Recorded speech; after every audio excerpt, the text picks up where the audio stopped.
The first point of departure, my lord, is that at the time when accused number 1 was approached, the only evidence that we had in the form of a sworn affidavit was the statement from Absolute Zungu, and that statement implicated him and accused number 2. But in his confession, my lord, he then introduces Marco Buthelezi and Qiniselani as the co-perpetrators who were present. We did not know those names, so they could not have come up from anywhere except from him, because this was also followed up, my lord. So if you go to paragraph 1 of the annex, in other words, the statement, my lord, after the pro forma, it reads as follows: that on that week, in that year, during the week, it was on Wednesday, I was at my place at the hostel in Basutu section, and I received a call from my friends Marco Buthelezi and Makimba Buthelezi. Both were staying at Basutu's hostel, but Zulu section. The person who was calling me was Marco, but I heard on the background that he was with Makimba. I told him that I am present, and he said he is coming with Makimba. So this is the version, my lord, that he continues to keep up to the time to give, up to the time that he alleges that they went to kill the deceased in this matter. We followed this version, my lord, and found that this was not correct, because these two people were in prison from 2013 up to 2016.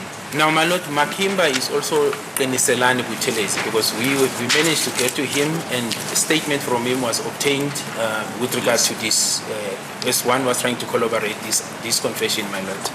And where did you find him? I found him at Kalagabushe prison, my lord, in KZN. That's where he was incarcerated.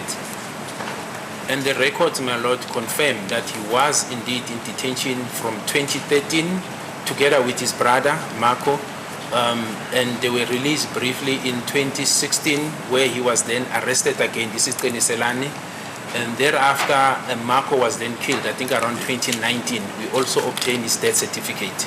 Was shot and killed. And my lord, in the description of accused 1 now in this confession, he described one of these individuals as having the dreadlocks and being the one carrying the firearm. In other words, to give this description that, in our view, based on our investigation, it's accused number 3, but he just changes the name to try and mislead us, because the facts that he referred to are aligned with this matter. Furthermore, my lord, it does make mention on this confession that he was informed that when the perpetrators went inside their house, they demanded cell phone and money. It's contained in his confession. Now, this is in line with what the witnesses inside the house are saying, that the perpetrators demanded cell phone and money. He told this to Colonel Mboto and Lieutenant Colonel Hadebe. My lord, furthermore, on this confession, he does make mention of a white polo that he says was used. The evidence that we have is that it was a silver polo. So he was close describing the right car, but a different color, a gray color. I mean, a gray polo, my lord. And that gray polo, my lord, insofar as our investigation is concerned, is associated with accused number 5. Insofar as that vehicle was concerned. That is a vehicle that was used during the commission of this offense. And it was driven by accused number 5. And how are you able to establish that it is associated with accused number 5? My lord, what we did as we are moving away now, when we were now looking at accused number 5, we audited his ID number to try and establish vehicles that are associated with him. Through the assistance of the traffic department, I think Mr. Matlowo Chupi assisted us, my lord, in linking accused number 5 with this gray VW Polo, although the date was different, but it was associated with it at a specific day that he was given an infringement using that particular vehicle, a gray VW Polo. But in addition, my lord, there are statements. I think Senzo Zungu also gave a statement to that effect, my lord. So there are witness statements. I'm not so sure whether I will still call others, but who indicates that accused 5 was driving a grey VW Polo, silver or grey VW Polo, on the day of the incident. Is it correct that Mr. Matlo testified in this matter? That is correct, my lord.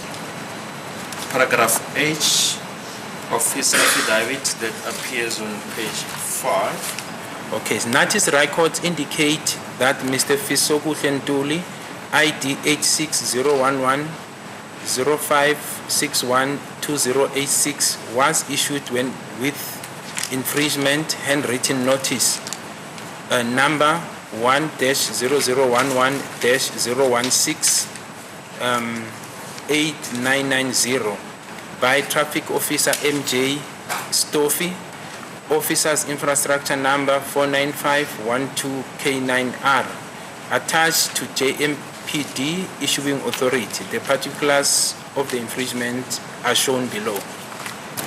Yes, the particulars. And then infringement notice. Yes, it says infringement and motor vehicle particulars. Should I? Yes, yes, you may proceed. Yes, that it was issued to Ntuli F, and the cell phone number, my lord, it's 073, I think it's 30592. Yeah. It's a small writing, my lord, so the court will bear with me. But it refers to a Volkswagen vehicle, and then the color is white.